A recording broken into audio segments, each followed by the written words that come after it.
De loin, il ne retient guère l'attention. Pourtant, le MSC Laura est le plus grand navire qui ait jamais accosté à La Réunion. Pour avoir une idée de ses dimensions, il faut le voir entrer à Port-Réunion. Au chausse-pied, ou presque. 301 mètres de long, 40 de plus que le Charles de Gaulle, le MSC Laura, ce sont 86 000 tonnes confiées à 2 remorqueurs et à un pilote qui commence à trouver ça un peu grand. Mètre après mètre, les navires grossissent, quoi. Et là, on arrive quand même vraiment dans les limites actuelles de Port-Réunion.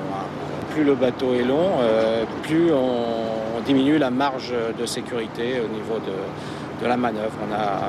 On tend vers des marges infimes.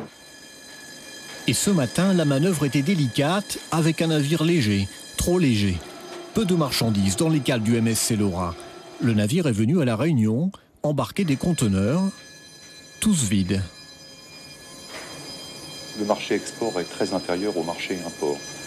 De ce fait, à peu près 80% des conteneurs qui arrivent pleins deviennent par conséquent des conteneurs vides qu'il faut repositionner là où nous en avons besoin. Équipe de manutention, personnel de quai et conducteurs d'engins, toute la journée, 70 personnes s'affairent autour du gérant des mers. Une opération exceptionnelle qui mobilise 14 engins peu communs et pour la première fois, les 4 portiques du port.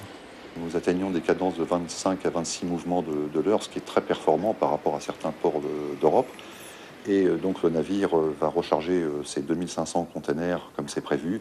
Donc arrivée ce matin à 7 h, départ ce soir à 22 h, fin des opérations de manutention à 21 h. Tout est vraiment parfait. Parfait ou presque, car le trafic est encore limité par le tirant d'eau. D'ici 2013, le quai devrait être agrandi de 480 à plus de 600 mètres et le tirant d'eau porté à 13,50 mètres. De quoi accueillir 2 navires comme le MSC Laura. Le balai des géants des mers et des conteneurs vient tout juste de commencer.